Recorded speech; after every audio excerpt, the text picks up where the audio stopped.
SEG de hoje, nós temos a oportunidade singular de receber aqui, né, duas pessoas de referência na área profissional, que tem uma conexão com o mercado de trabalho, com o trânsito, né, entre as empresas e a relação entre países, e um apreço muito grande pela área contábil, né?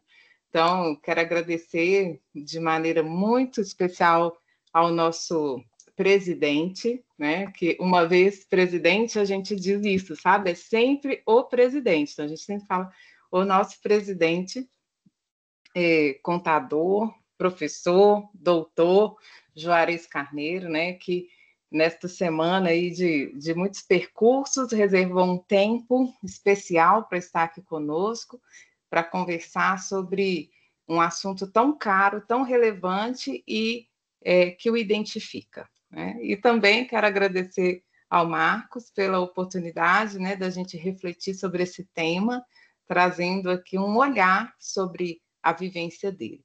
Eu vou permitir que vocês se apresentem, porque cada um tem sua singularidade, não é mesmo? E eu queria inicialmente aqui agradecer em nome do departamento, né, de contábeis por esse momento, fazer referência aqui aos nossos colegas, alunos, professores, professor Sérgio, que é o nosso chefe de departamento, e também aos coordenadores de curso que aqui estão. E assim passo ao professor Juarez, para que ele se apresente, né, registrando a nossa gratidão por este momento. Que bom. Bem, meu boa noite a todos. Um cumprimento especial ao Marcos, ao Marcelo, à Josmária, a todos os professores, coordenadores de curso e envolvidos com a educação, mais especificamente relacionada a uma área que me é muito cara, é uma área que acabei me identificando muito, embora tivesse uma formação em outras áreas, como a área do direito e da administração e gerência, a contabilidade, ela, de certa forma, acabou ocupando um grande espaço na minha vida profissional, tanto na docência, também fui coordenador de curso de ciências contábeis, quanto na área profissional, mais especificamente na auditoria, e, evidentemente, a nossa participação em órgãos de representação da classe contábil. Tive a honra de presidir o meu Conselho Regional de Contabilidade aqui de Santa Catarina.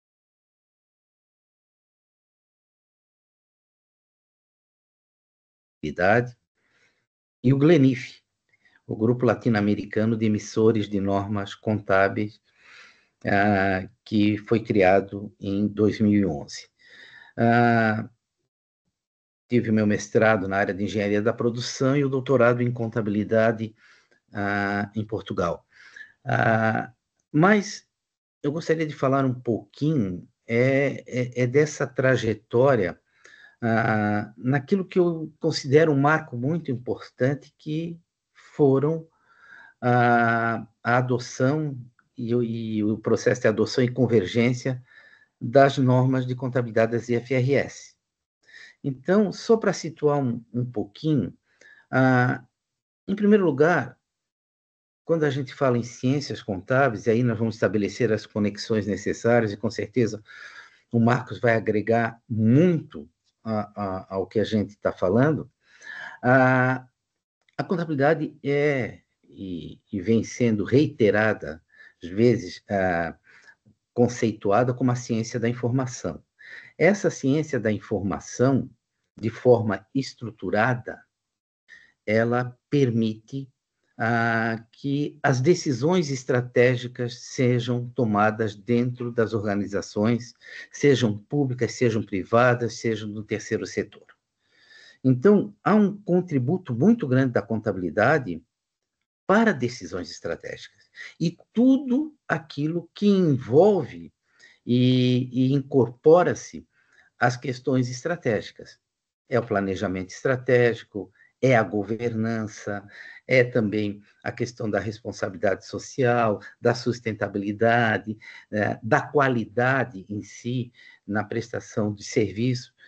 Então, nesse contexto, nós tivemos algumas ondas ao longo do tempo, mas, efetivamente, a gente, estando no patamar atual, onde a sustentabilidade está muito em evidência e a governança também, a contabilidade se faz presente, muito presente nesse contexto, porque é ela que vai permitir justamente a qualidade da informação que possibilite aos gestores de quaisquer tipos de organizações a tomarem decisões.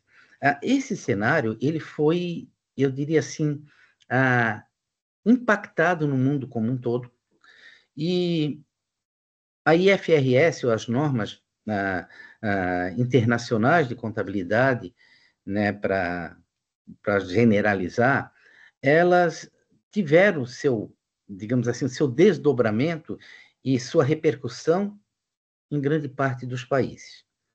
Mas no Brasil, começa-se por volta de 2005 um grande movimento em cima do CPC, Comitê de Pronunciamentos Contábeis.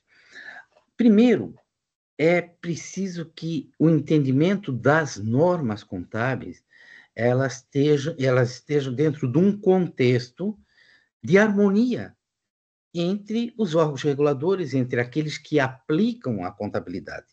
Então, em 2005, para dirimir dúvidas, para estarem todos na mesma página, foi criado o Comitê de Pronunciamentos Contábeis no Brasil, envolvendo instituições como o Conselho Federal de Contabilidade, o IBRACON, a APMEC, a Abrasca, a FIPECAF, a Bovespa, como órgãos que olhariam a norma dentro de um contexto em que a sua aplicabilidade fosse possível, impactando essas estruturas, essas instituições e não havendo conflito. Até então, havia muita divergência. Uma norma emitida pelo Conselho Federal de Contabilidade, a CVM emitia, né, o seu documento normativo de forma contraditória ou com algum tipo de conflito. Não, vamos sentar todo mundo na mesma mesa, vamos discutir o arcabouço legal, vamos discutir as normas e vamos chegar a um consenso. Aí, cada órgão, especificamente, pode emitir o seu arcabouço normativo, respeitando uma espécie de harmonia ou de sintonia. Essa experiência bem-sucedida no Brasil, ela... Acho que é alguém ligado, né? Isso. Essa experiência bem-sucedida no Brasil gerou alguns reflexos no futuro, e eu vou explicar rapidamente, que a minha fala ela é bem reduzida, mas para entender esse contexto, né, de uma norma contábil. No Brasil, então, criou-se em 2005 o CPC. Então, hoje, uma norma é analisada no contexto desse órgão e, a partir da aprovação, isso passa para cada instituição reguladora, como o Conselho Federal de Contabilidade, que, através de uma resolução, aprova como norma brasileira de contabilidade. Aí a CVM, na mesma esfera, Receita Federal e todos os demais órgãos normativos.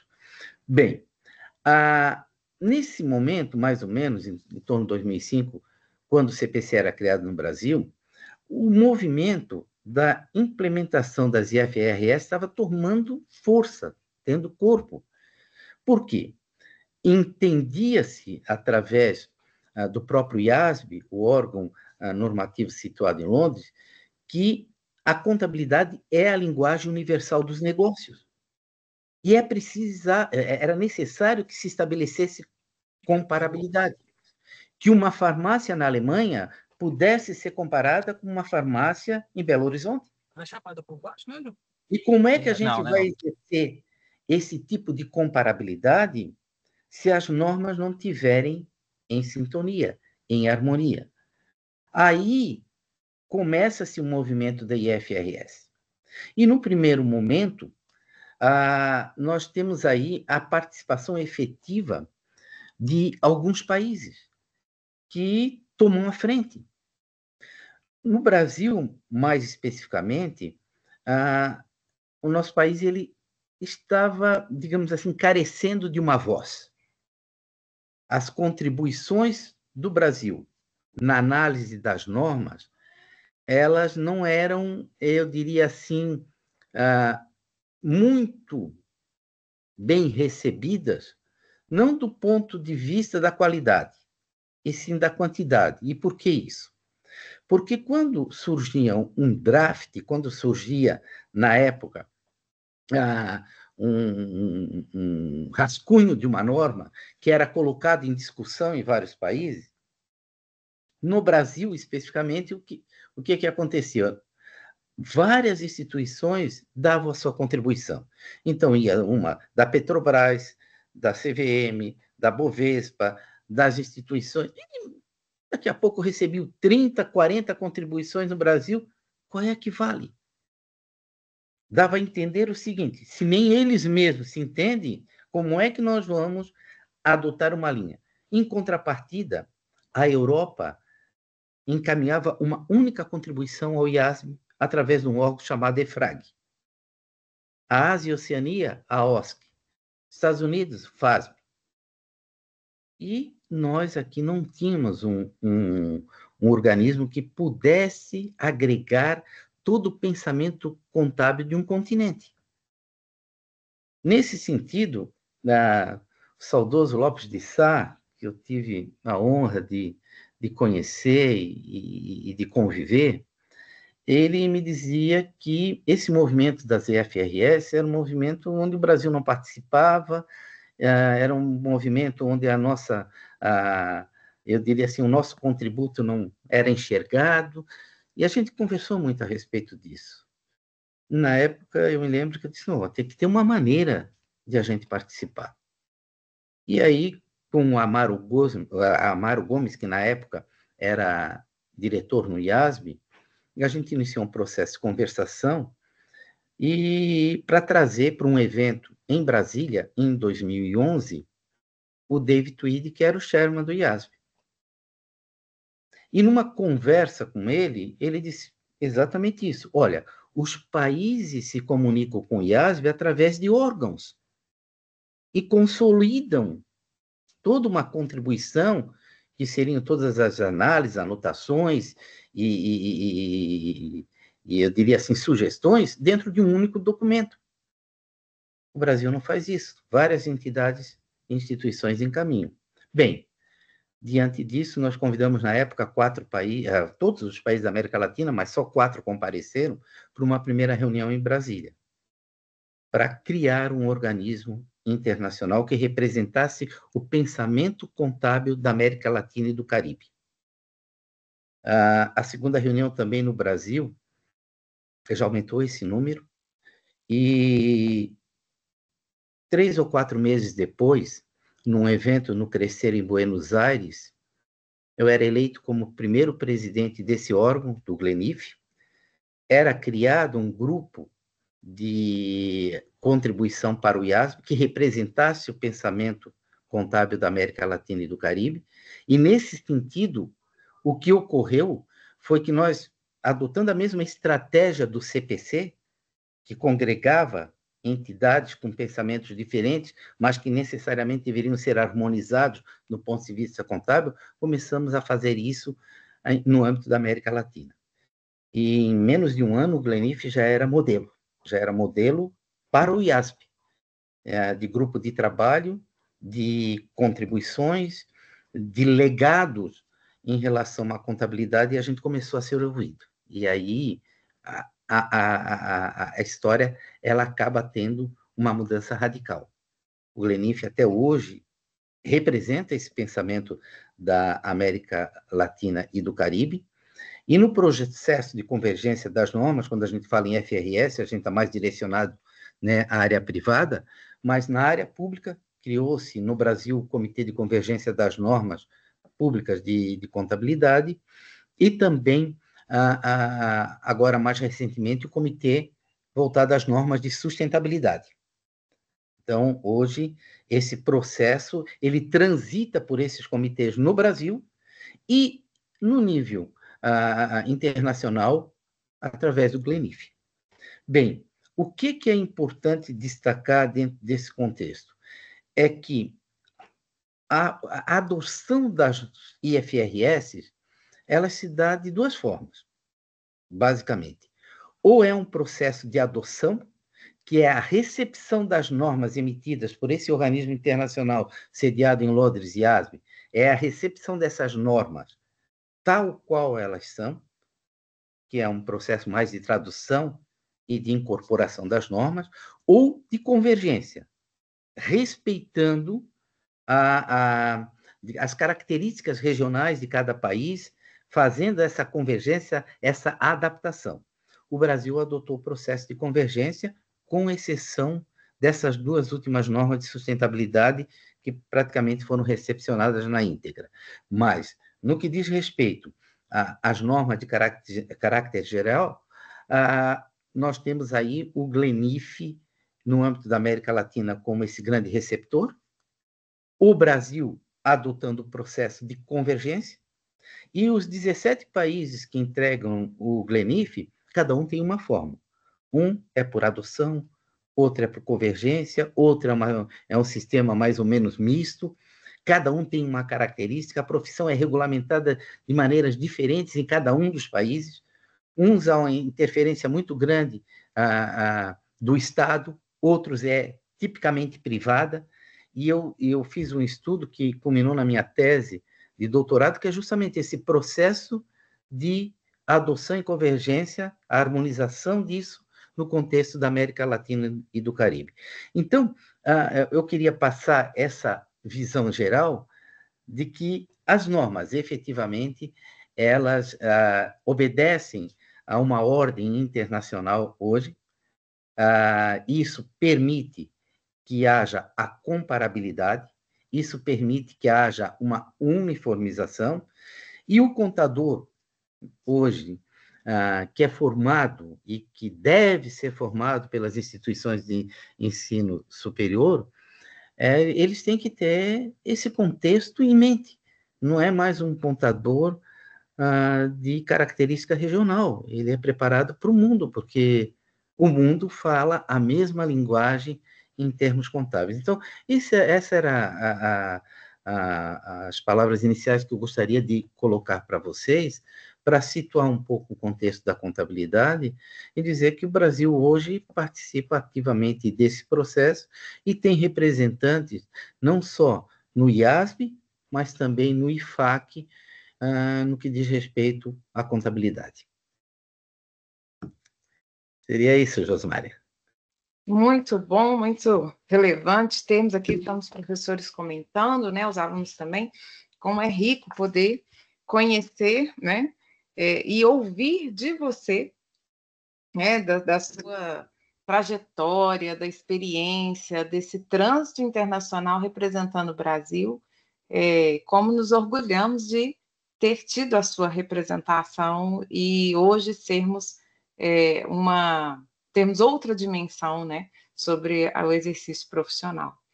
E eu queria agora passar, então, para o Marcos, para ele poder, a gente vai fazendo assim, depois dessa apresentação, o Marcos também vai se apresentar e falar um pouco sobre o estudo que ele tem feito, e aí o professor Juarez vai ser o debatedor aqui para fazer os poréns. Vai ficar bom. E podemos ir já registrando no chat aqui, né? Quem quiser também já vai levantando a mão, tá bom? Então, Marcos, fica à vontade. Bom, acho que uma apresentação vai em ordem, porque nem todos me conhecem. Né? O que já ficou claro é que eu moro na Alemanha. Né? Na realidade, eu sou filho de alemães, mas eu nasci no Brasil e moro na Alemanha já há 20 anos.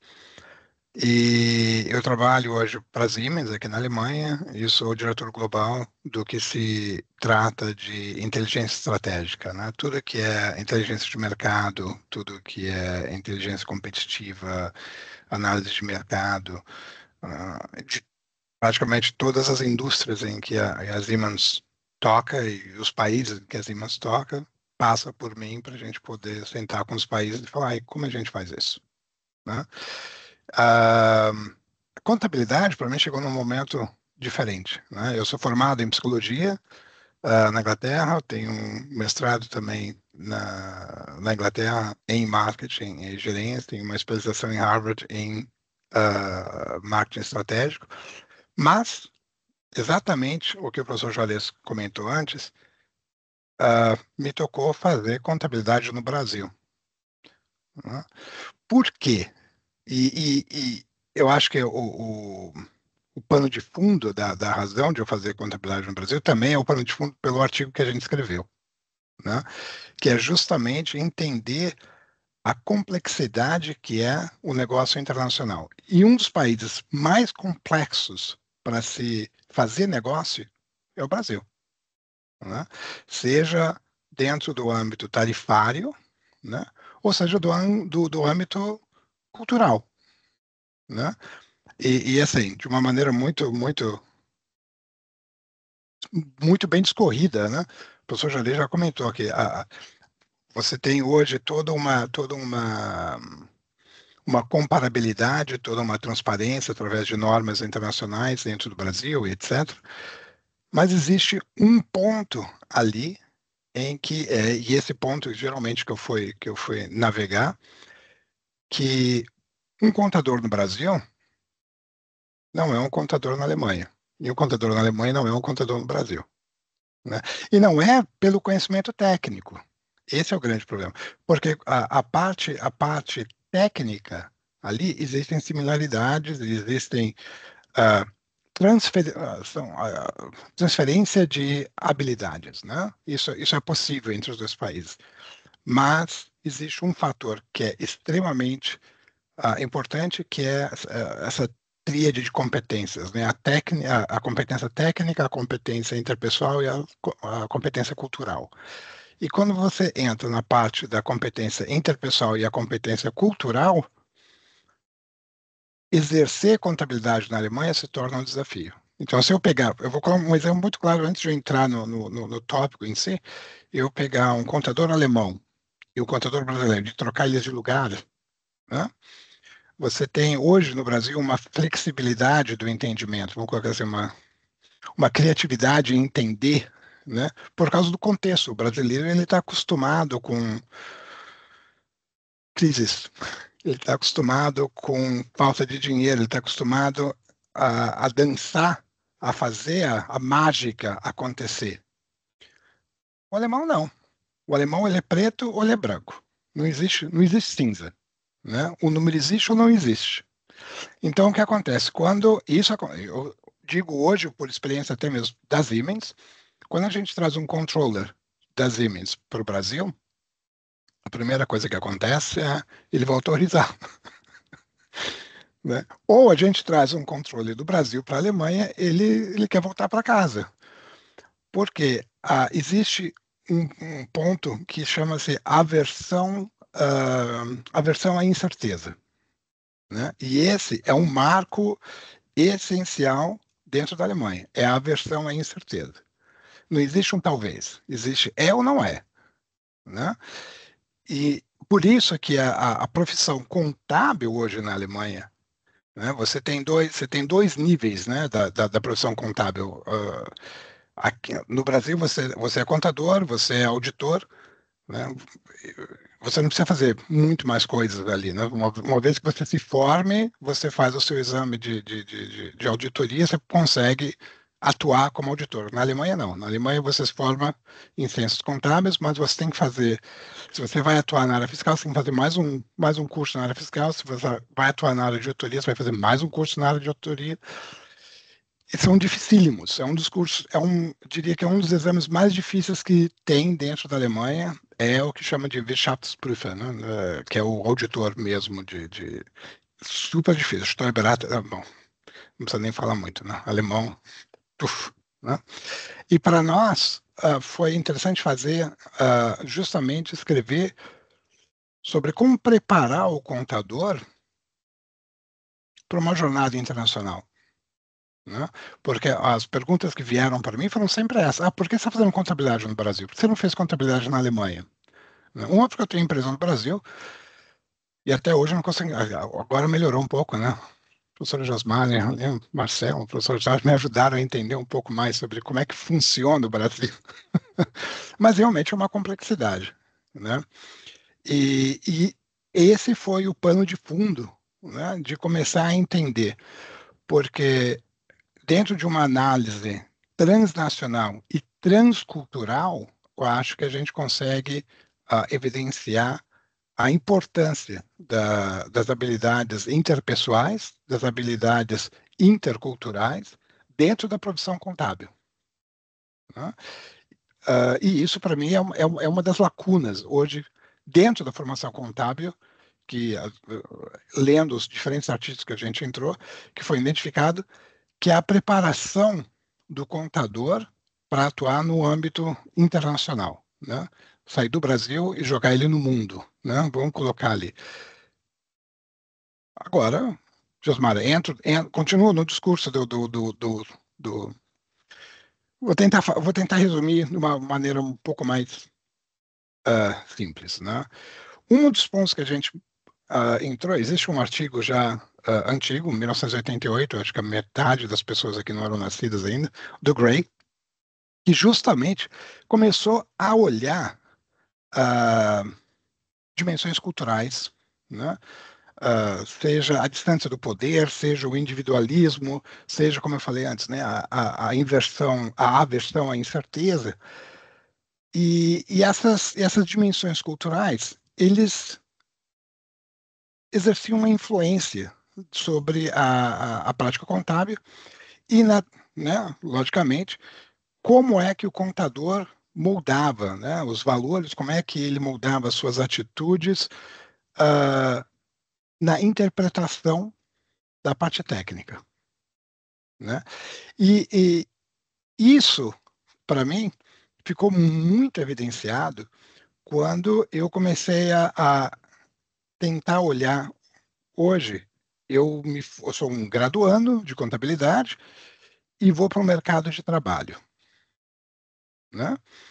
Se você abrir hoje uma carta, um LinkedIn, né, e procurar por emprego de contador, e você vai ler o que é que eles pedem, né? Logicamente, todo mundo pede 50 anos de experiência, uma coisa normal, mas os pontos que eles mais enforçam ali são geralmente as competências pessoais, né? Porque o contador, aquela visão, eu falo 1980, eu sempre acho que isso é 10 anos atrás, mas né, me assusta isso às vezes. Mas aquela visão que o contador é aquele cara de óculos que senta atrás da mesa e fica só na calculadora, né? O contador hoje, ele tem uma atitude, pelo menos aqui na Alemanha, muito mais participativa numa tomada de decisão, né? O pensamento estratégico, o entendimento do negócio, como é que A e B se ligam, né? Que você fala dessas partidas dobradas, mas essa partida dobrada é a tomada de decisão, né? Se eu fazer A, vai gerar B, se eu fizer B, vai gerar C. E nem todo mundo, nem todo o chefe precisa entender. O que ele precisa ter em volta de si são pessoas que têm essa capacidade. E o contador é isso. E eu vejo no Brasil que essa é uma das competências que mais estão pedindo, essa comunicação, a parte técnica, né, que é o domínio das normas contábeis, né, seja o IFRS, etc., seja auditoria, isso é quase que, eu não sei como é que é em português, eu sou take for granted, né, que é quase que dado por certo, que a pessoa vai sair da faculdade tendo isso. Mas toda a parte de comunicação, toda a parte de liderança de equipe, que você lidera uma equipe, né, toda a parte de entendimento cultural, eles estão pedindo. E aí vem a pergunta, existe isso, né? Existe um trabalho do Lemes e Miranda, de 2014, que relata justamente isso, que existe uma lacuna entre o que o mercado está pedindo e o que o graduando entrega, né?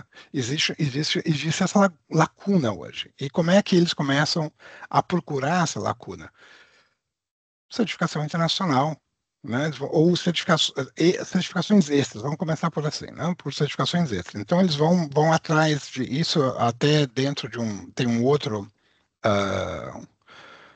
como disse, um outro escritor chamado Mistry, que escreveu um artigo em 2021 que fala justamente isso, que a fim de conseguir melhorar essa equiparação e essa comparação, né, e tentar fechar essa lacuna que existe, eles buscam, né, esse complemento, essas exigências,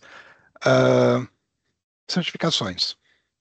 E aí, se você entrar hoje, buscar certificações, existem N's, né? Só que só algumas que realmente são reconhecidas, né? Seja do Brasil, seja na Alemanha, seja, né?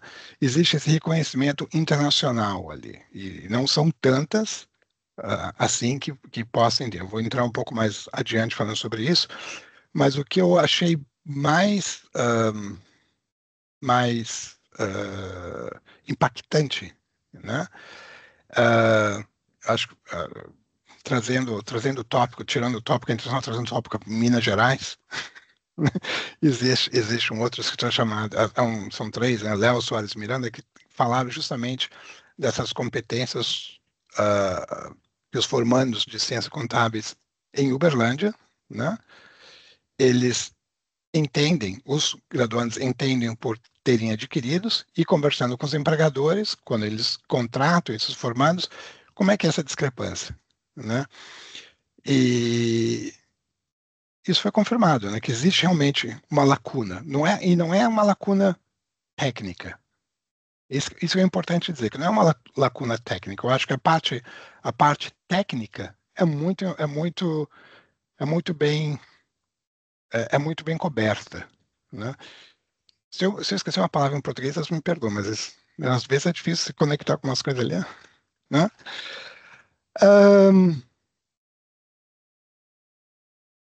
Tá. Quando a gente fala sobre essa lacuna, um dos pontos que tem, né, que eu havia comentado que chama esse escritor chamado Mystery, que escreveu um artigo em 2021 falando justamente sobre as certificações internacionais, ele entra com a ACCA, né, que é o Association of Chartered Certified Accountants, né? É uma certificação que também ela não é ela é aceita, por exemplo, aqui na Alemanha, ela é aceita, mas você não poderia atuar como contador só com ela aqui. Você pode atuar em diferentes lugares, mas ele vai te dar um embasamento. Aí entra quando você fala a parte cultural, entra no protecionismo, né? A Alemanha é um país, não só a Alemanha, acho que a União Europeia como um todo, né? Eles são bastante protecionistas em relação a certas atividades, e contabilidade é uma delas, né? Não é fácil você ser contador na Europa. Assim, o alemão, por mais que seja não, super correto e etc., quadradão, ele não vai conseguir atuar na Itália porque ele precisa de é como, sei lá, como se fosse nos Estados Unidos. Acho que nos Estados Unidos é mais dramático ainda, porque cada estado americano requer que o contador tenha o seu CPA, né? Um contador de New Jersey não vai poder atuar na Califórnia, apesar de ser o mesmo país. Mas eles têm ele precisa ter um CPA para atuar né? É uma certificação estadual, praticamente, né? O Brasil, ele tem a vantagem que você faz o CRC, né? Você tendo o CRC, você pode operar de Manaus ao Rio Grande do Sul, não existe isso, né?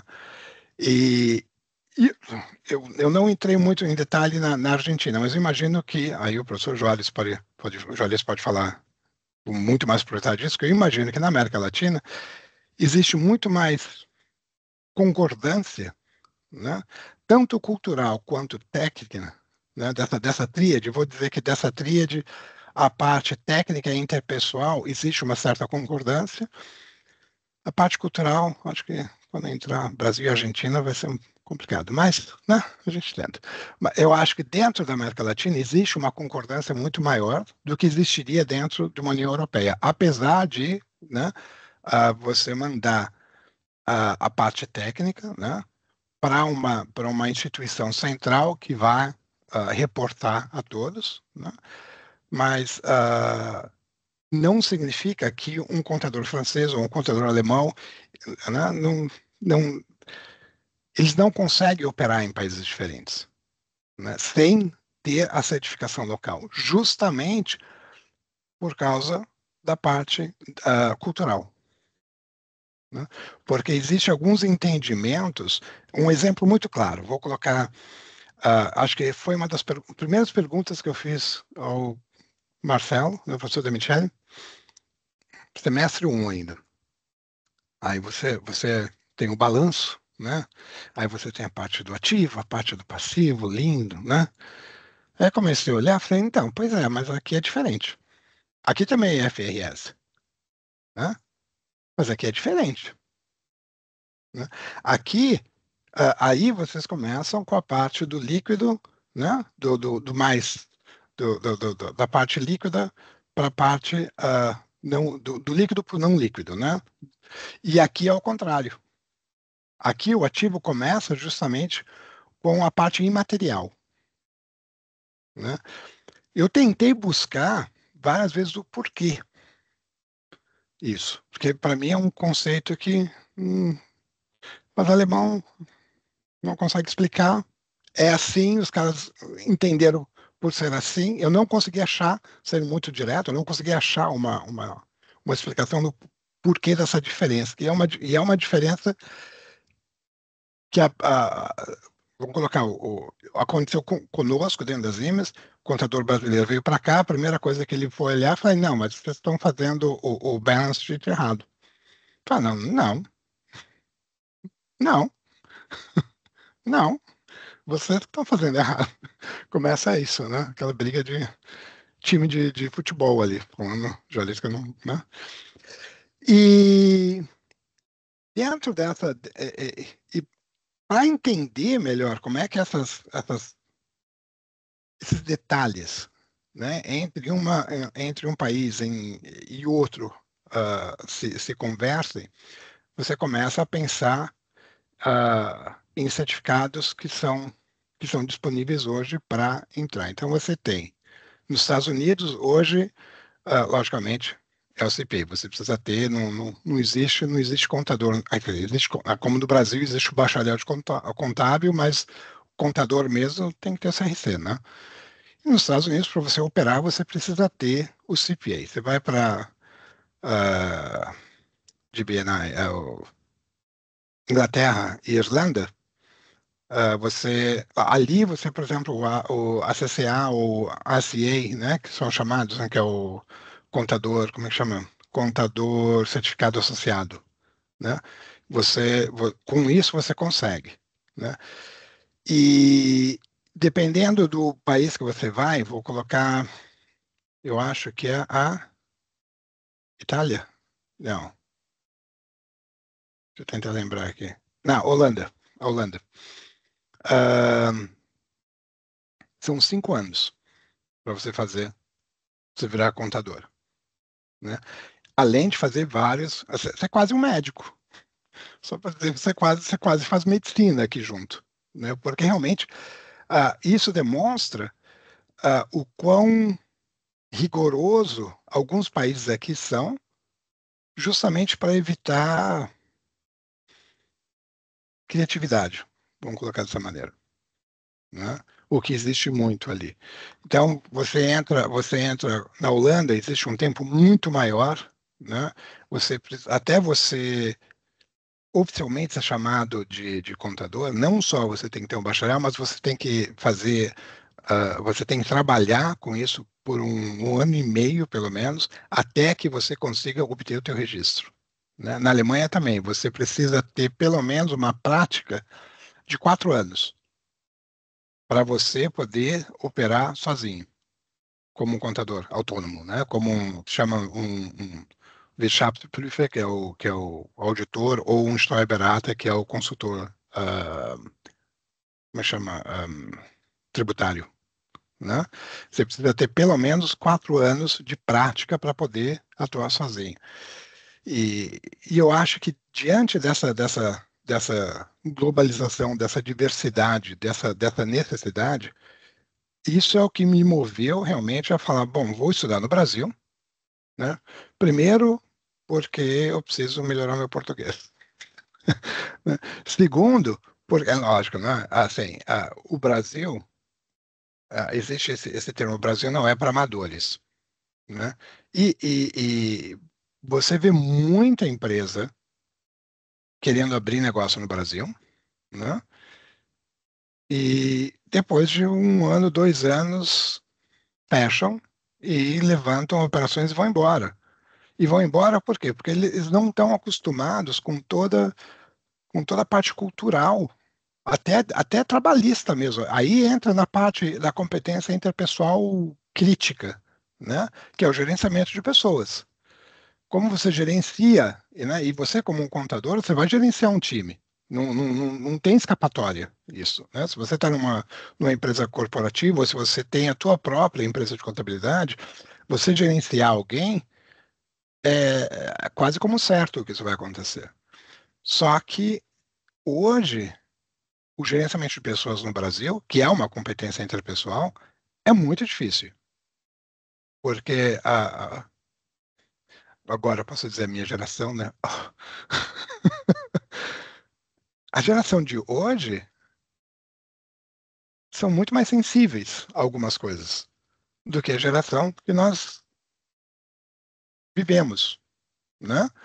Ah, eu acho que aí tem alguns colegas meus, a Gleice, né, que tem um escritório já e contrata, a gente discute sobre isso, o quão é difícil você achar pessoas que têm essa tríade, né, de competências corretas, né, que tenha o conhecimento técnico, vamos colocar, bem estipulado, né, que é uma pessoa que saiba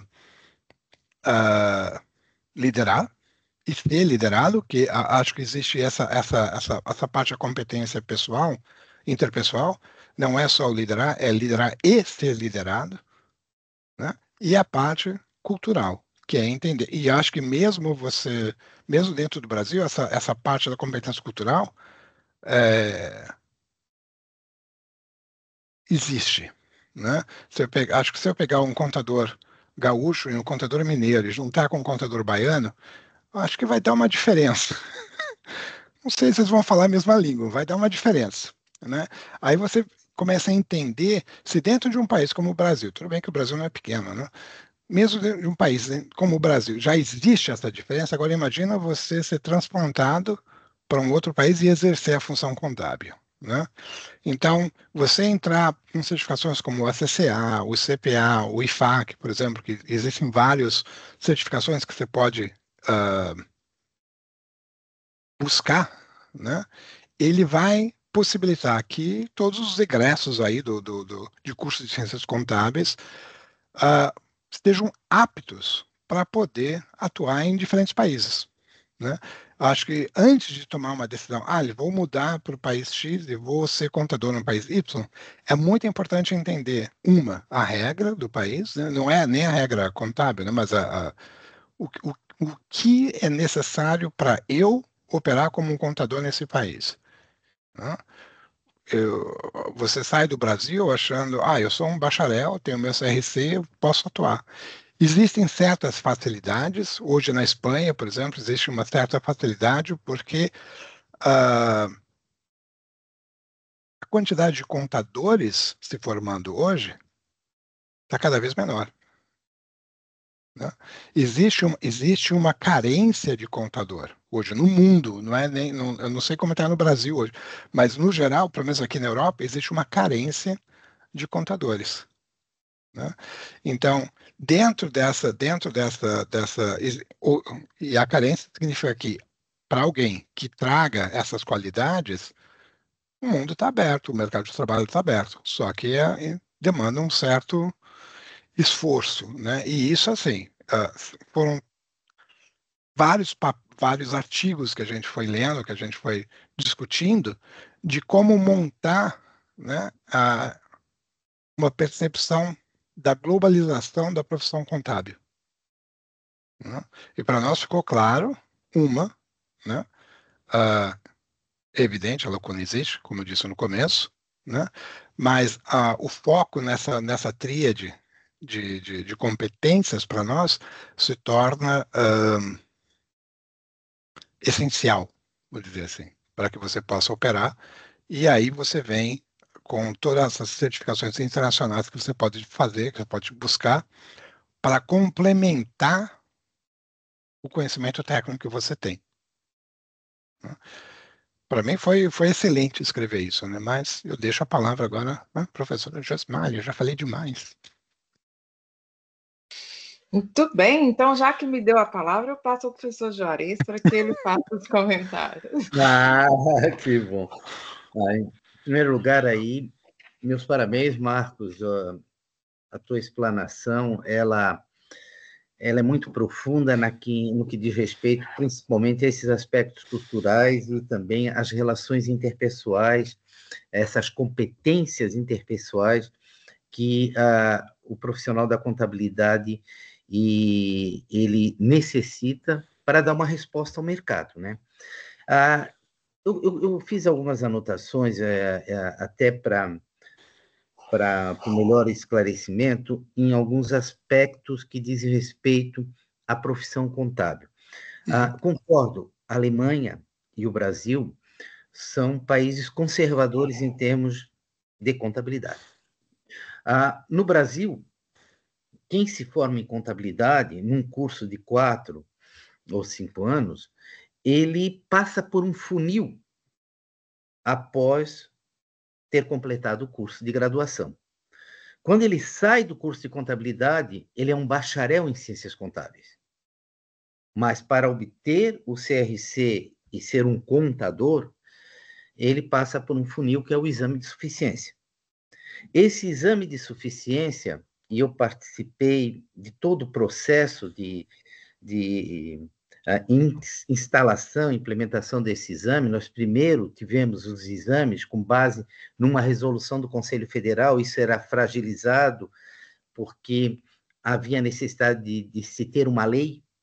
Nós tivemos que suspender o exame e na minha gestão no Conselho Federal, a gente conseguiu, através da Lei 12.249, estabelecer uma atualização do nosso mandamento normativo, a Lei de 1946, e incluímos naquela oportunidade o poder de cassação do Conselho Federal, não havia o poder de cassação, dirimimos de uma vez por todas qualquer dúvida com relação ao poder normativo do Conselho Federal em elaborar normas de contabilidade, estabeleceu-se o exame de suficiência e também abriu a oportunidade do Conselho não ser somente um órgão de fiscalização e registro, mas também ser um órgão de desenvolvimento profissional. E aí, essa abertura, ela fez com que, com a implantação do exame de suficiência, e hoje no Brasil só existe o da OAB e do Conselho Federal de Contabilidade, o exame, ele revelou muita coisa. Algumas carências, um índice de reprovação muito grande nos primeiros exames e chegamos a 10% de aprovação, né, 20%, né? Então, a cada 10 profissionais que eram formados no Brasil, 2 obtinham, né, o registro, e hoje esse número já se elevou um pouco mais. Há uma discussão muito grande em cima do exame de suficiência, não é objeto agora, né? Mas o exame é o primeiro grande funil. E isso também deixa um contingente de alunos formados à margem do mercado, porque não sendo aprovado, ele fica, né, praticamente sem condições de atuar em contabilidade. E se atuar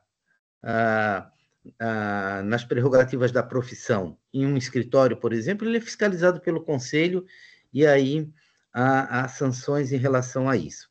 Mas tirando esse aspecto, e esse é um aspecto que também reduz muito, um fato que tu levantou em relação ao número cada vez menor de profissionais da contabilidade, um dos fatores também é acreditado a isso.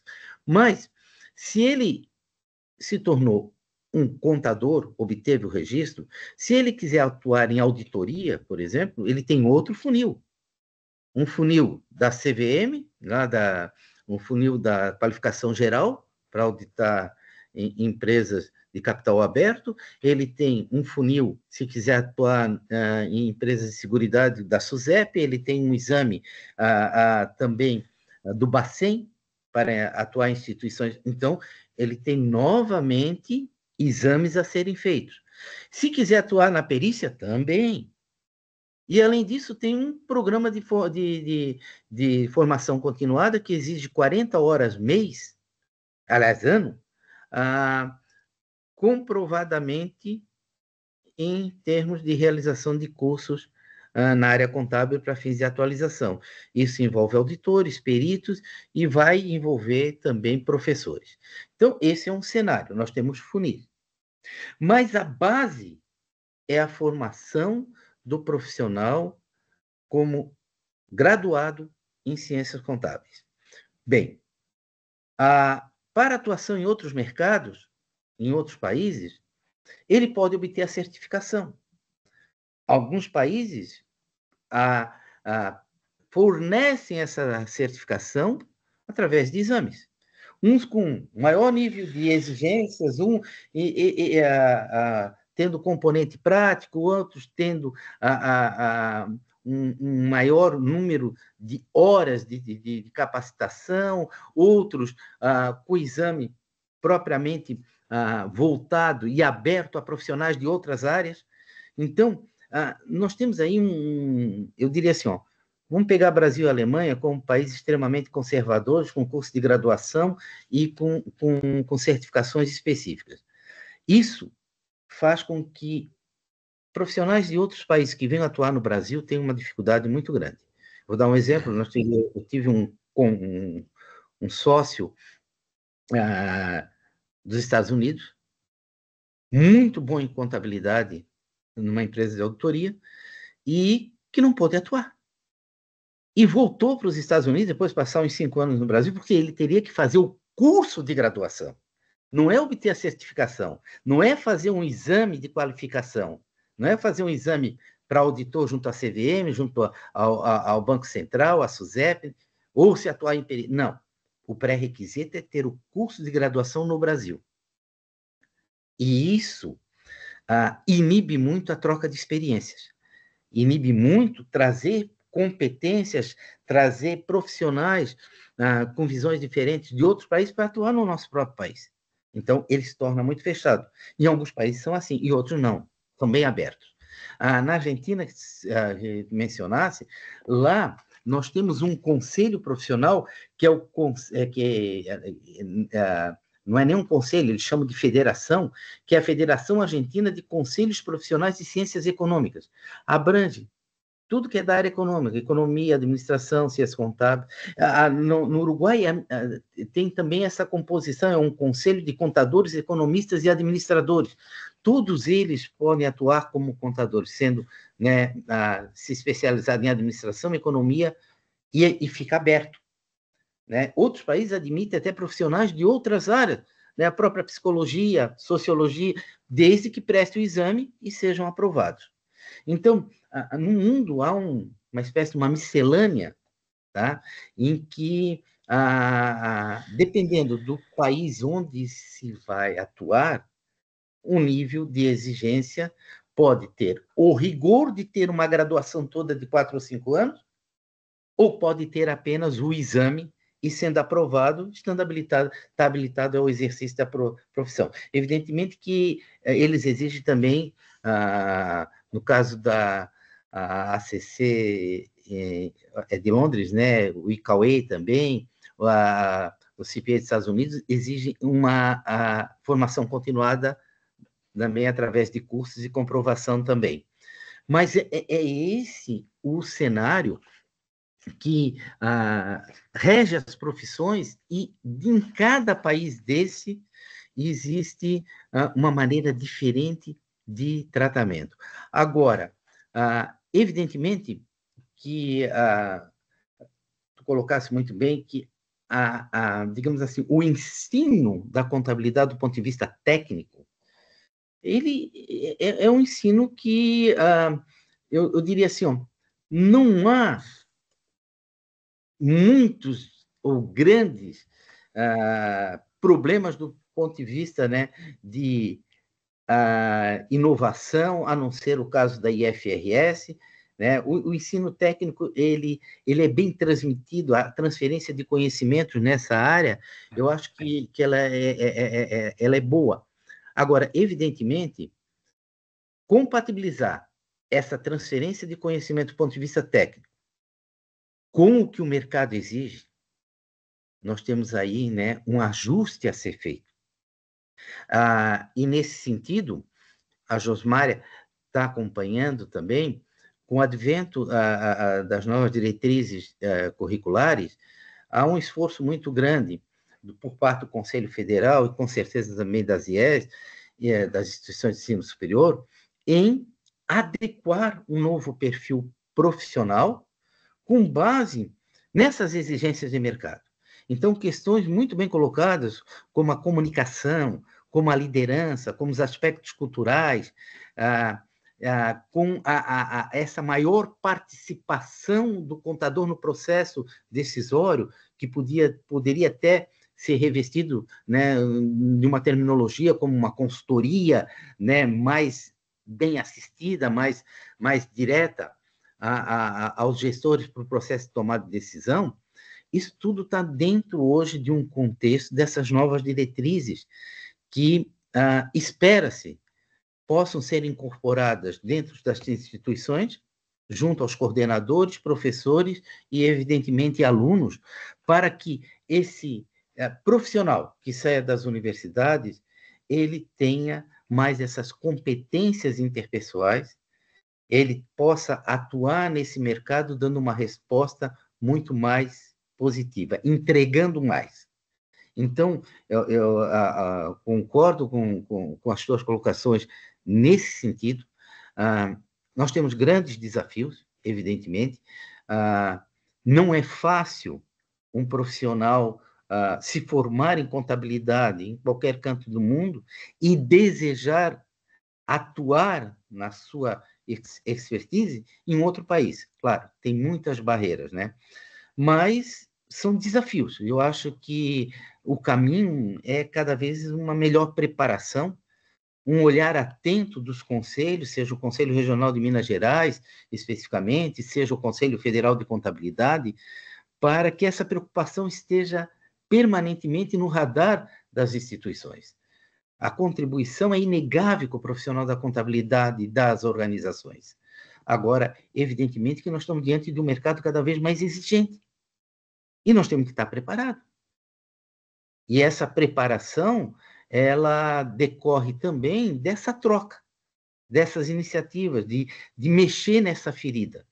Porque, embora seja um tema que, aqui, dentro desse contexto, a gente possa falar tranquilamente, sem nenhum tipo, né, de senão, mas são temas delicados dentro das estruturas dos conselhos de cada país.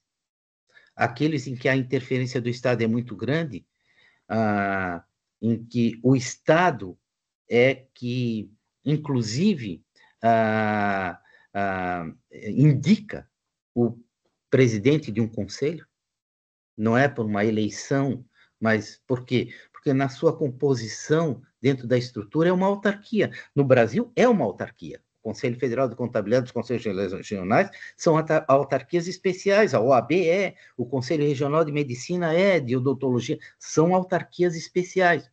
Mas são autarquias em que o Estado delega a um grupo organizado a gestão.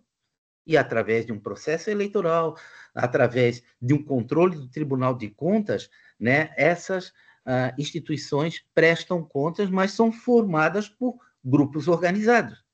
Outras, o Estado é muito mais determinante, ele está muito mais ativo dentro do processo, e daí não há essa espécie de delegação. Agora, independente da forma, independente daquilo que, digamos assim, é inerente à característica de cada órgão normativo dentro de cada país, independente dos processos que adoto, por exemplo, na questão da normatização, seja por convergência, seja por adoção. Nós temos que ter um olhar humano, olhar nas pessoas. E eu acho que é essa mensagem que tu traz, né? O profissional, ele tem que ter uma competência acima dessa competência que ele tem hoje. Ele tem que ter um upgrade, né, dentro dessas suas competências, para que ele se torne mais competitivo e mais necessário no ambiente de negócios, né, e principalmente no mercado.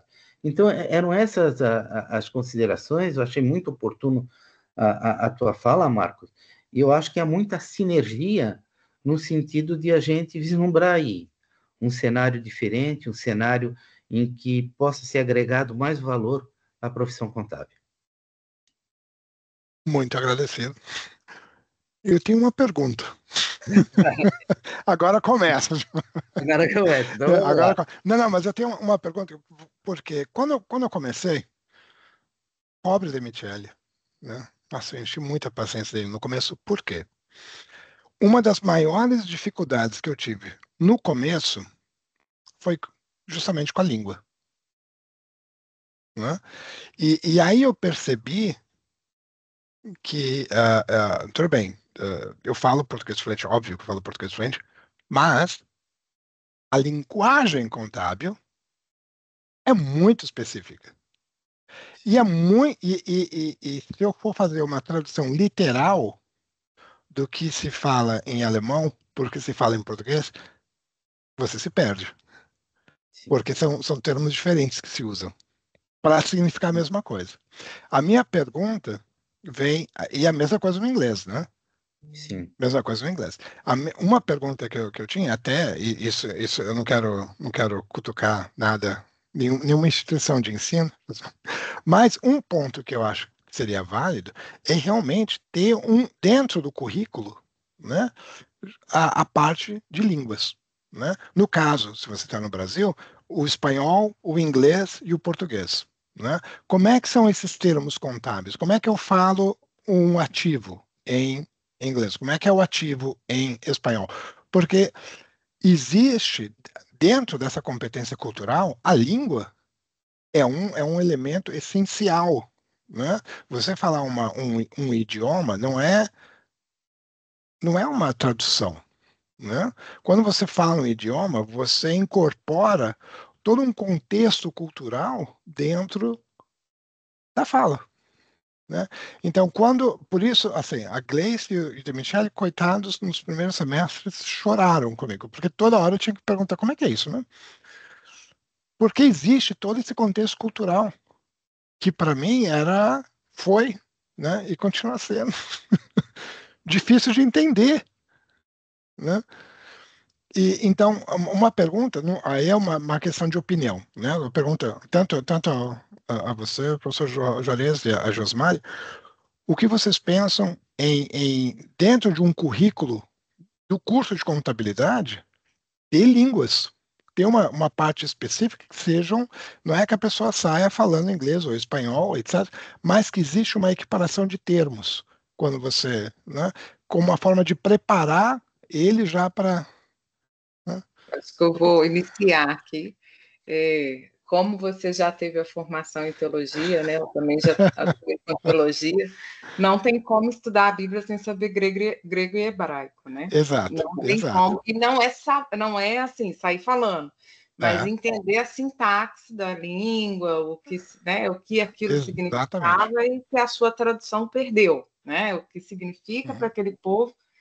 E esse seu insight é assim valioso e necessário mesmo que a gente avance nessa se queremos, né, e vemos essa oportunidade, precisamos trazer. Eu acompanho algumas pessoas que focam muito especificamente para o inglês contábil, né? Então, assim, e a gente aí tem o desafio, porque a gente já tem o britânico-americano, né? Mas poucas, vamos dizer que está tranquilo, se a gente for considerar nesse aspecto, tranquilo, né? Está na mesma proposta. Mas quando vem para o espanhol, né?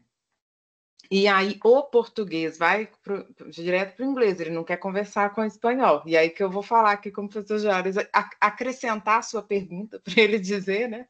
Como que foi essa experiência do Glenif? Porque, assim, aí passa um brasileiro que aprendeu, porque nesse contexto que estava aqui dialogando e falando das competências comportamentais, o que a gente viveu até hoje?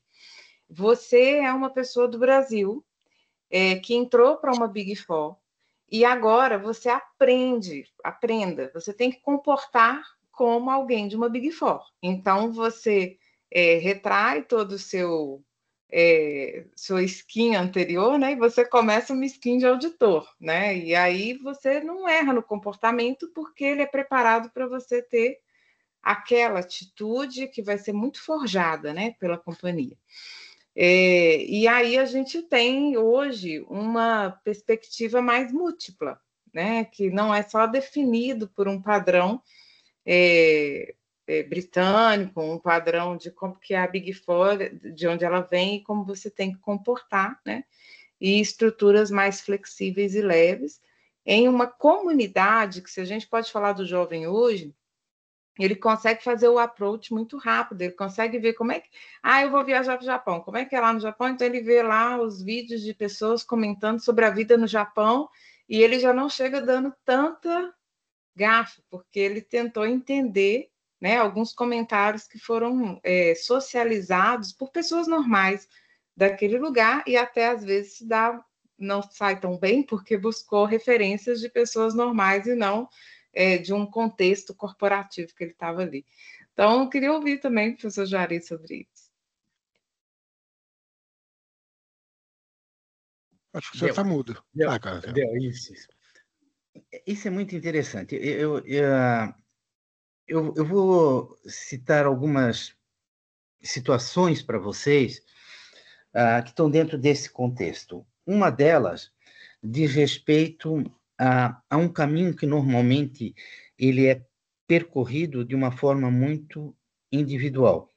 Cada profissional, ele identificando as oportunidades, e não isso dentro de um contexto geral, mas aí ele vai procurar o aperfeiçoamento na língua, e isso sem esse amparo, vamos dizer assim, num contexto de uma grade, de algo que faz parte da formação. Eu acredito que haja uma lacuna aí, sim. Independente de qualquer posicionamento, acho que é uma lacuna, porque quando a gente quer algo em termos de um perfil profissional, não é por exceção esse perfil profissional. Não é porque algumas pessoas se destacaram e buscaram o caminho do aperfeiçoamento, e aí eu vou citar alguns exemplos. Tem muitos organismos internacionais, e hoje o Brasil ocupa um espaço representativo, onde ao longo dos anos a gente teve muita dificuldade em indicar profissionais com competência, mas tinha competência, mas não tinha o domínio da língua. Profissionais extremamente preparados tecnicamente, mas que não podiam representar o Brasil num órgão como o IFAC, como o IASB e assim por diante. Oportunidades, nesse caso, elas são perdidas porque a gente acaba não tendo a pessoa certa no lugar certo. Não que deixe de ter. Mas isso ocorreu. Eu tive, digamos assim, a percepção de alguns momentos como esse. E quando a gente quer se impor, e esse exemplo do próprio Glenif é um exemplo que permeia também as empresas. Eu vou dar um exemplo, vou citar a situação. No caso do Glenif, num determinado momento, quando a gente encabeçou um projeto, o que eu não pensei era na dificuldade da língua. Eu pensei que a América Latina tinha que ter voz. Ela precisava. E aí, chega num determinado momento, eu sou eleito. Eu passo a ser o primeiro presidente desse organismo, com todo mundo falando espanhol. Sou eu português. Então, o processo de adaptação ele tem que surgir necessariamente, não dá para fugir à responsabilidade. Mas o caminho é facilitado se há um preparo anterior, se há uma visão mais ampla, né, identificando cenários futuros em que a língua ela vai ser fundamental, ela vai permitir a questão da comparabilidade de uma maneira mais assertiva. Eu vou utilizar termos que contabilmente não gerem nenhum tipo de confusão. O processo de tradução das normas, hoje, muitas são feitas pelo IBRACON, das normas contábeis, até por essa competência técnica em termos de expressões e denominações técnicas que vigoram em um país e que perfeitamente seriam adaptadas ou bem definidas no contexto nacional, mas eu acho, e essa é a minha percepção, que a língua, independente de qualquer outro tipo de contexto, ela é inerente à profissão contábil. Quando a gente fala assim, ó, a contabilidade, isso vem sendo reiterado em vários fóruns, a contabilidade é a linguagem universal dos negócios. Uma empresa conversa com outra através da contabilidade. Os números são transparentes. Precisam ser transparentes. Agora precisam ser interpretados. E essa interpretação exige uma competência adicional. Então, a preparação lá no curso de graduação, seja através de uma disciplina optativa, seja através de uma forma que se encontre de gerar algo mais, eu acho que vai contribuir muito para que a contabilidade ela atinja uma proporção em que o mercado também exige isso, não como algo isolado, não como, puxa, legal, ele fala inglês, ele fala alemão, ele fala português, pô, ótimo, não é. Né? Dentro do conjunto, o conjunto precisa melhorar. Né? A gente fala, né, às vezes utiliza comparações que podem até ser, eu diria assim, não muito corretas, mas é a mesma coisa, né? Nós temos um time de futebol e um time de futebol tem 11 jogadores, um fala inglês, então o time fala inglês. Como é que nós vamos lidar com isso, né, em contextos diferentes, né? Então, só um fala pelo time, como é que funciona isso?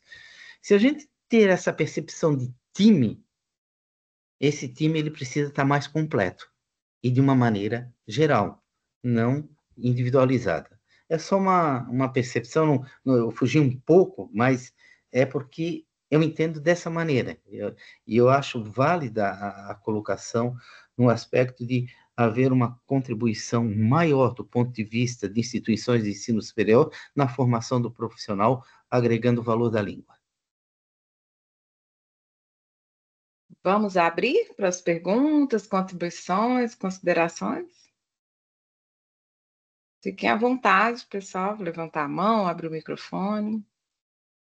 Abrir a câmera.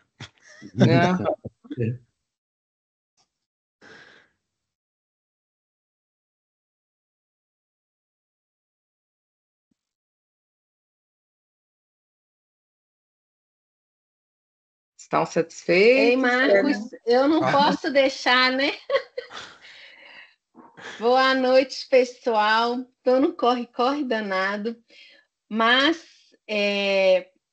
parabenizar, né, a PUC por esse encontro, por esse momento. E aí, Marcos, a sua dificuldade de entender o português é a minha de entender os termos internacionais, quando envolve a contabilidade internacional, né? Então, você me despertou essa vontade de línguas, de aprender. Hoje, tem a Natália, que faz inglês, porque ela precisa entender os termos aí da Europa também, né? Ela que está em Portugal. Então, esse olhar que você traz, que o professor Juarez trouxe, né? E que a gente sempre vem aprendendo aí também nos encontros síncronos, é que a gente precisa ver além. A gente não pode ficar preso ao momento aqui, a gente tem que ver à frente. E quando a gente tem essa oportunidade do internacional, do intercâmbio, da cultura, isso aí a gente amadurece muito. Então, esse momento hoje, essa globalização, ver, né, perceber pelo olhar de vocês que estão de fora, totalmente enriquecedor. Muito, muito bom. Para fechar, eu te espero aqui na formatura ano que vem, né, Demichele? Demichele, eu já tive a oportunidade de assistir uma apresentação dele com o sax, muito boa, por sinal. Eu fui com meus pais, e assim, momento ímpar. E quero o encontro de vocês aqui o ano que vem. Como eu já vou ter formado, eu vou fazer questão de filmar. Quero assistir. Seus pais?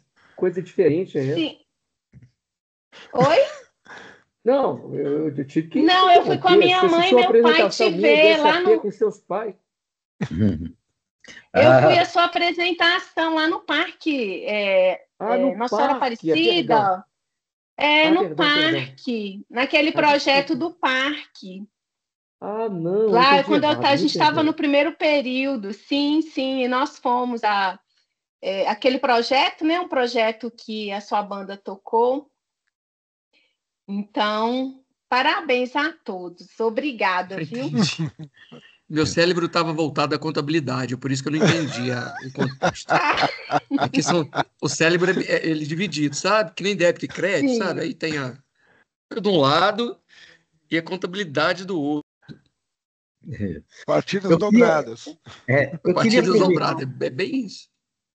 Eu queria aproveitar a oportunidade até para obter uma resposta do Marcos a respeito de uma colocação dele, e agora de uma forma um pouquinho mais abrangente, no olhar comparativo do Brasil à Alemanha. Em determinado momento mencionasse a questão da participação, né? Uma maior participação do profissional da contabilidade no processo decisório das empresas, de estar mais presente na gestão e, evidentemente, transferindo aí o seu conhecimento, as suas análises.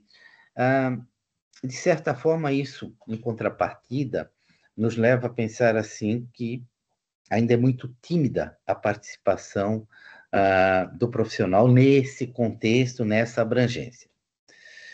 E um fato que acaba contribuindo muito para essa visão no Brasil é em relação à participação de profissionais da contabilidade em conselhos de administração, em conselhos fiscais, até mesmo em comitês diversos, não digo tanto de auditoria, porque na auditoria ainda, né, recai mais o aspecto contábil, mas principalmente conselho fiscal e em conselho de administração.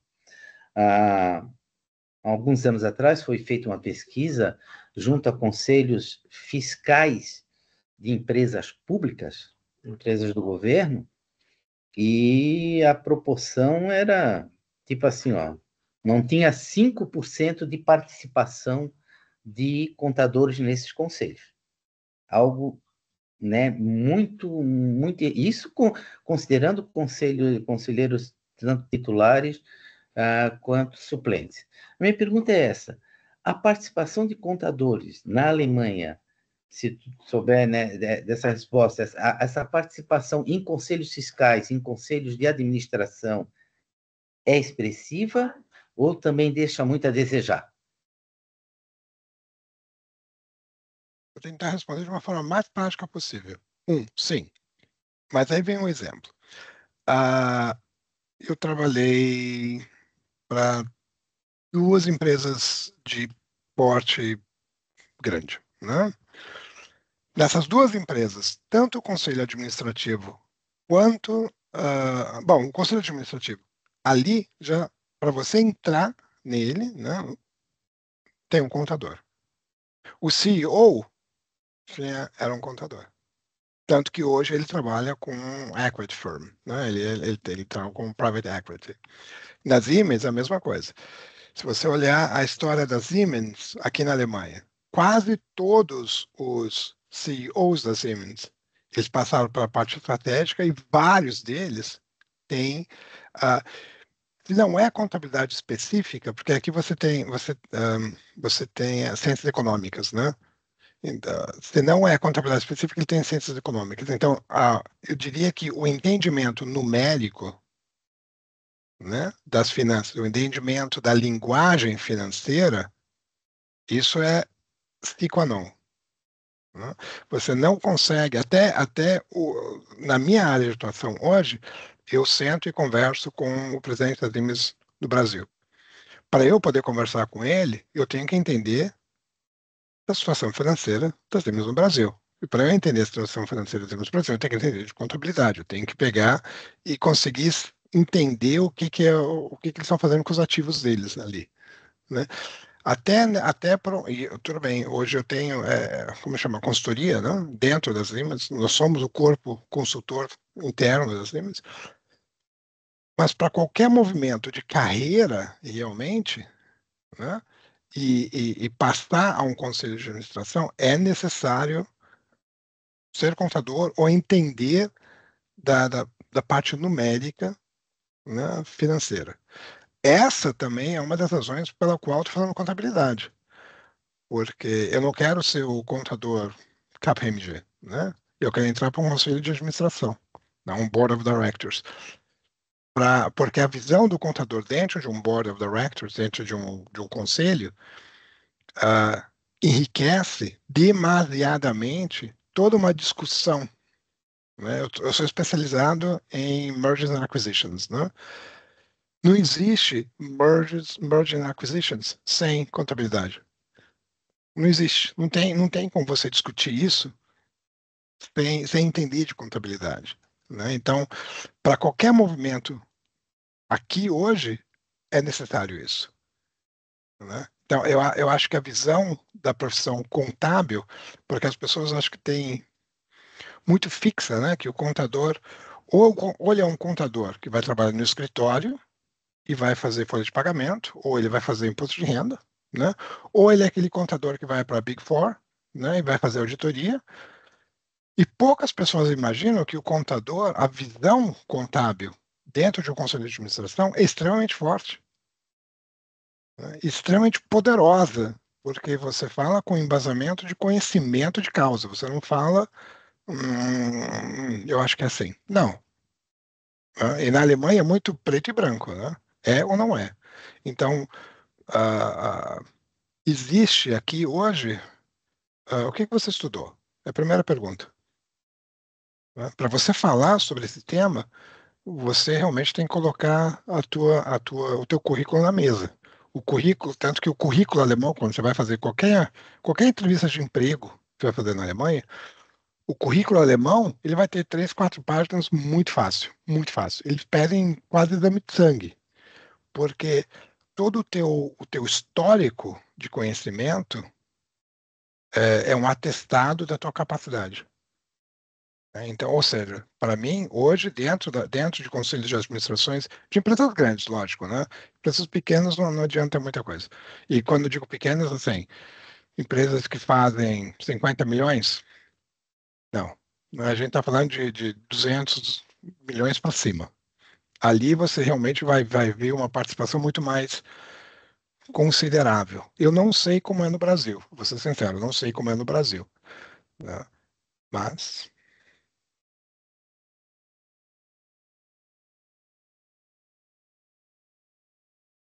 Obrigado. Não, eu gostaria de ter essa visão justamente porque a gente está trabalhando fortemente na governança, nos pilares da governança, e, evidentemente, a governança tem incorporada dentro da sua estrutura os conselhos, né? E o que a gente quer, por exemplo, o Conselho de Santa Catarina está fazendo um trabalho fortemente nisso, é de preparar profissionais da contabilidade para assumirem postos, né, de conselheiro de administração e de conselheiro fiscal em comitê de auditoria, e agora, com o advento da reforma tributária no Brasil também, membros de comitês tributários, de gestão tributários em empresas. É um processo que a gente está trabalhando nesse sentido, Santa Catarina trabalha fortemente, a gente espera que isso seja difundido em todo o Brasil, porque nós precisamos ocupar mais espaço, e isso está dentro do processo decisório das organizações. uma parte curiosa, né? Você fez advocacia e a contabilidade. Aqui existe muito isso. Essa junção do jurídico com o contábil existe, é muito comum isso, né? Geralmente você faz primeiro advocacia e aí depois você vai fazer o resto nos visa, né? Que é a parte da contabilidade, e porque o inverso é muito difícil. Você primeiro aprende a falar, depois você aprende a fazer cálculo. Aqui você aprende a fazer cálculo, depois falar é outra história. Ótimo. Josmária, está contigo. Muito agradecer a participação, essa oportunidade, a contribuição, né, que foi tão generosa, também a manifestação aqui das pessoas, né, que queria deixar um último momento, se mais alguém quiser falar, gente, estamos aqui no encerramento, porque para quem está na Alemanha, o dia de amanhã já começou. Já é 1h30 da manhã aqui, só para deixar claro. Então nós também estamos aqui honrando esse tempo, celebrando, né, esse momento. Alguém mais gostaria de pronunciar, gente? Não precisa falar em alemão, tá? Nem inglês, nem espanhol, pode ser português mesmo. Boa noite, Boa noite. Aqui é a professora Heloísa. Eu queria saber como é que está a situação da inteligência artificial relacionada com a contabilidade, que os meus alunos sempre têm esse receio, essa preocupação de não ter o mercado de trabalho por causa da IA, e você é dessa área de tecnologia também, né? Como é que fica essa parceria ou não? Olha, eu posso dizer que um dos investimentos principais das Siemens no mundo, qualquer artigo que você vê hoje, é a inteligência artificial. E dentro da inteligência artificial, dentro da contabilidade, ela está mais na automação, né, da criação de relatórios, né? Mas não é na relação, o número, você vai precisar, o número vai precisar ser auditado. E vai precisar ser auditado por uma pessoa. Isso não mudou. O que a IA facilitou é quando você vai fazer um annual report daqui, né? Como é que chama isso? O balanço anual, né? Você se utiliza do IA para fazer toda a repaginação, sabe, né? Fazer essa parte mas o cálculo aqui ainda, pelo menos dentro das Siemens, ainda é humano, né? O futuro, eu acho que vai haver, e existem discussões sobre isso, eu acho que a influência do IA vai ser grande, mas como vai ser grande em todas as áreas, não vai ser só na área da contabilidade. Só que o conhecimento específico, isso nunca, o conhecimento humano não vai ser substituído. Isso vai ser um medo, mas acho que vai ser não colocado. Tem alguém que está levantado? Ô, Marcelo. Então, temos mais uma pergunta? Objetiva, pare bola, rapidinho. Você falou no começo da demanda, a falta de contadores no mundo inteiro. Isso era uma informação que eu não tinha, sabe? Eu tenho aqui minha realidade Brasil e não sabia dessa demanda por profissionais em... Bom, mas a pergunta é o seguinte: na sua opinião, por que tem essa demanda por profissionais contábeis e não tem essa procura pela profissão? O que falta? É uma pergunta que eu faço todos os dias para mim. O que você acha que a gente deveria fazer para aumentar essa procura e para diminuir essa demanda pelo profissional? Aí entra, para mim, Marcelo, a mesma coisa que o professor Juarez falou. Na Alemanha, você estudar contabilidade é bem difícil. É muito mais difícil do que no Brasil. É muito mais difícil. Porque não é só a parte técnica. Eles pegam a parte... É muito mais amplo. Né? O currículo aqui é muito mais amplo. Então, os testes que você tem que fazer após a formação são muito difíceis. Assim, extremamente difíceis. E a remuneração contábil não é assim que você vai aqui, né? Eu não sei como é no Brasil, mas aqui não é assim que você vai. Você vive bem, mas você não vai ficar rico. A não ser que você tenha seu próprio escritório contábil ou você seja o seu próprio, chama de Steuerberater, né? O consultor, né, de tarifa, como chama isso? De taxes. Agora está fugindo. Começou das 2 da manhã, meu Consultoria? cérebro. Começou das 2 da manhã, meu cérebro começou a parar de funcionar. Aí sim, aí você consegue fazer mais dinheiro, mas essa demanda, ela existe porque os alunos, porque as pessoas hoje não querem mais essa dificuldade, não querem enfrentar essa dificuldade, né? Aí abre esse gap dentro do mercado, e aí e você não consegue trazer, aí entra o que o professor Juarez falou antes, eles não conseguem trazer de fora, porque você vai precisar fazer o curso, não adianta. Né? Então, assim, você dá um tiro no próprio pé aqui. Ô Marcelo, É. deixa eu Oi. colocar 2 questões aí em relação a isso. A primeira, eu só queria voltar ali naquela da inteligência artificial. Eu também tenho a visão de que ela não é uma ameaça para a profissão contábil, desde que o profissional da contabilidade se aproprie dela. É ele que deve. Num relatório, ele não vai ser assinado pela inteligência artificial, ele vai ser assinado por um profissional e ele tem responsabilidade por aquilo. E quem vai ser punido é ele, caso esse relatório contábil, seja um relatório de auditoria, ele contenha algum tipo de problema ou erro. Ela pode auxiliar muito, evidentemente, mas quem está com a responsabilidade é o profissional da contabilidade. E isso não é delegado à inteligência artificial. O acompanhamento, né, o controle, e eu diria assim, ó, o senso de zelo e de responsabilidade vão estar sempre permeando, né, a inteligência artificial. Então, nós temos que ter o domínio dela, nós temos que ter o controle dela, nós temos que monitorar, mas não que ela seja, né, algo que vai nos tirar mercado, não. Eu ainda...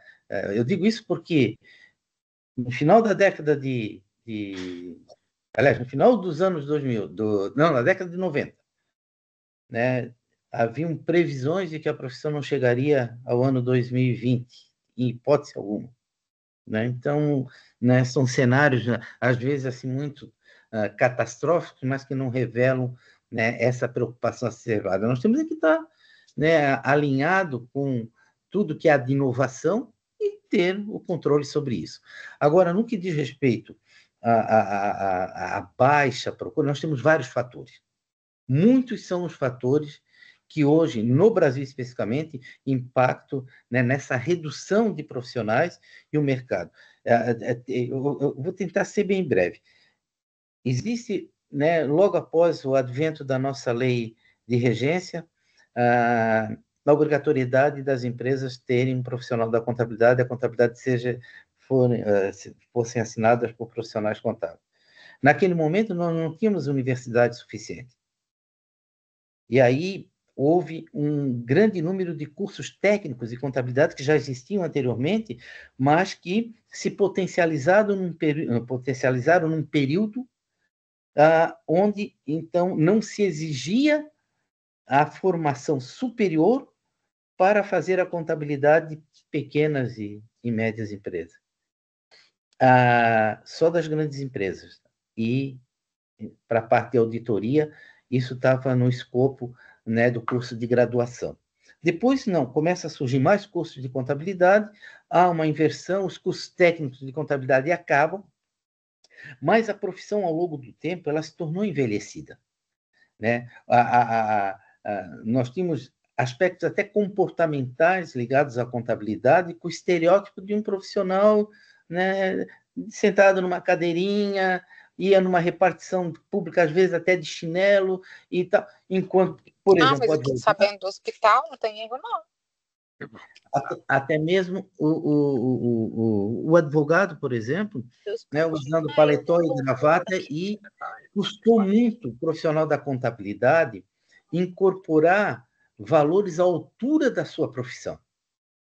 E esse processo começa a ter uma virada de chave, principalmente a partir da década de 90, onde começa-se a olhar o profissional da contabilidade de forma diferente, mas ele externava um profissional tímido, um profissional sem grandes ambições, um profissional muito mais do fazer, né, do que propriamente, né, de estimular e promover cenários e visões diferentes. Vem a década mais ou menos de 90, de 80, 90, onde a procura se dá mais em relação ao custo-benefício. É um custo mais barato e o benefício, a resposta a curto e médio prazo, para mim, entrar no mercado de trabalho é mais fácil através da contabilidade. Hoje, nós temos uma série de cursos e com a internet, com as mídias, a profissão ela precisa ser redefinida nesse aspecto de imagem perante a sociedade. Eu lancei em 2013, o ano da contabilidade no Brasil, uma campanha de valorização na TV, até em aviões que tinham aquelas TV pequenininha e tal, tentando valorizar e puxar como esse profissional necessário, esse profissional conectado, esse profissional bem vestido, esse profissional, né, inteligente, esse profissional que inspire, né? Mas esse é um processo contínuo. Tem que haver permanentemente essa condição para que a imagem seja cada vez mais projetada positivamente e as pessoas têm interesse em fazer contabilidade. Então, nós temos um histórico, né? Um histórico não muito favorável, que, para não ser agressivo, eu diria assim, de uma profissão muito mais tímida, não uma profissão de vanguarda, e nós precisamos mostrar para a sociedade que somos uma profissão de vanguarda. Aí a responsabilidade é conjunta. Não é só de órgãos de classe, não é só das instituições de ensino superior, é da própria pessoa que escolheu essa profissão para ser uma profissão de sua realização profissional. E, com isso, ela ser o verdadeiro propagador, né, da profissão, estimulando que outras pessoas também busquem o mesmo caminho. Obrigado, Juarez. Obrigado, Marcos. Professor Amaro?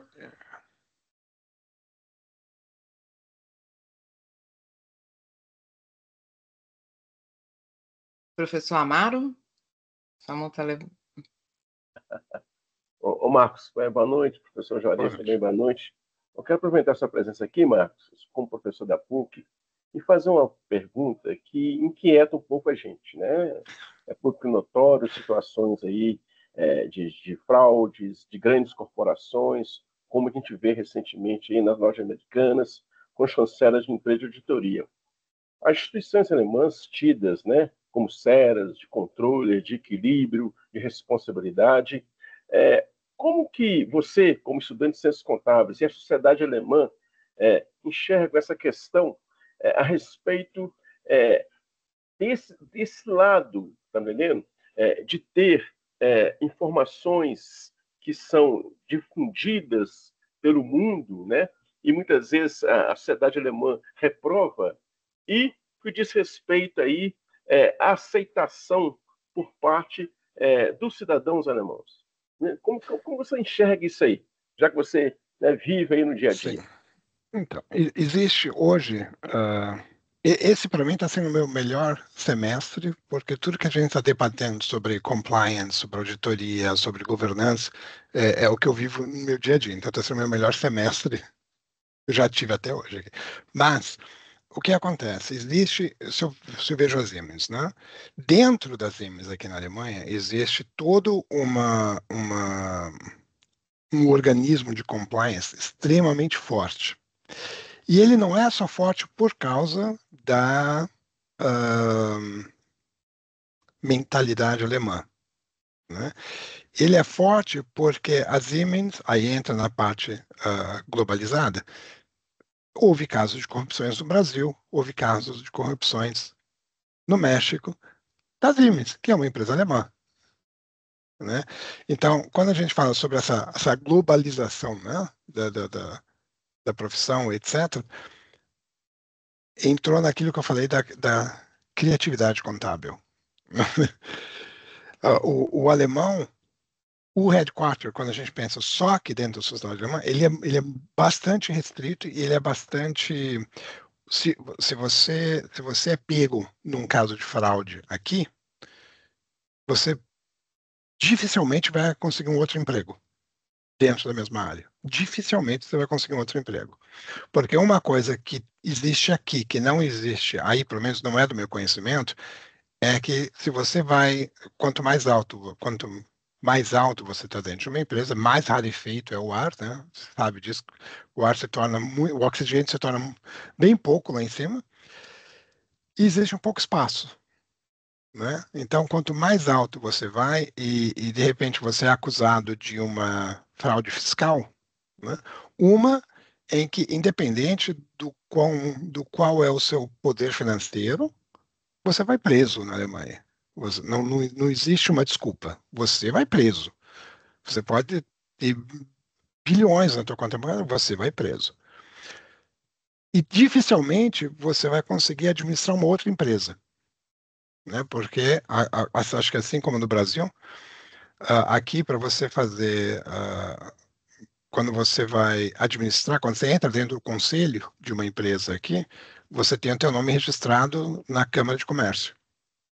E é obrigado isso, né? E existe uma estipulação que você não seja, como chama, red flag, né? Por alguma atuação aqui. Então, eu acho que,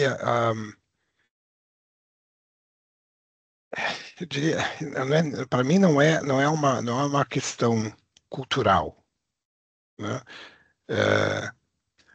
Se eu tomar da perspectiva do Brasil, essa parte da criatividade contábil, né, que existe, às vezes, dentro do contexto do Brasil, dentro da cultura em si, é até tomado como, acontece, é normal, né? Ou você vai para os Estados Unidos e existem casos de bribery, né? Como é que chama? Propina, né? Acontece. Aqui, acontece? Acontece. Só que quando acontece, isso se torna um escândalo. E quando se torna um escândalo, você dificilmente vai conseguir apagar isso, né? Porque, como eu disse, quanto mais alto o ar-rarefeito, quanto mais baixo, quanto mais área gerencial, se você é um manager aqui, você vai querer mudar de empresa, a primeira coisa que eles vão fazer é ligar para outra empresa. Isso acontece, é um praxe, né? E você tem que ter uma carta da outra empresa. Existe todo um, como eu diria, todo um aparato necessário aqui. Então, eu diria que aqui Acontece, é mais difícil, e quando acontece, as consequências são muito mais severas do que é hoje nos Estados Unidos ou do que é até no Brasil. Não sei se eu respondi a pergunta da maneira que eu queria. Muito bem respondido. Obrigado, hein? Então, quero agradecer, né? Agradecer por esse momento, registrar aqui nossa realmente gratidão pelo tempo, a dedicação, né? E a oportunidade excelente que tivemos desse diálogo. E sair daqui com reflexões, né? Para os nossos próximos momentos, que possamos ter mais oportunidades de dialogar sobre esse assunto e tratar de uma maneira bem ampla a proposta que a gente tem da internacionalização na carreira dos nossos universitários, né? Que é algo que, primeiro, tenha o interesse, né? E a gente precisa desenvolver o interesse. Então, dizer que é possível. Segundo, dizer há um preparo, né? Há um preparo, há uma jornada, e é importante que essa sensibilidade ocorra o quanto antes. E também a mensagem sobre como podemos ser mais efetivos nessa prática como professores, nas nossas mediações pedagógicas, né? Então, quero agradecer a todos pela presença. Professor Juarez, é muita honra para a gente recebê-lo aqui, poder relatar, né, do que viveu. Isso é muito relevante. E, Marcos, quero agradecer por sua disponibilidade, pela capacidade de conectar temas, né? E da gente ter tido esse momento aqui tão especial. Desejo a todos uma boa noite. Muito agradecido a todos. Uma boa noite. E eu virei abóbora. Também obrigado, hein? Boa noite, Obrigado Marcos. Boa a noite, todos. Juarez. Tá? Obrigado. Agradeço muito. Boa noite, obrigada, gente. Tchau, tchau. Tchau.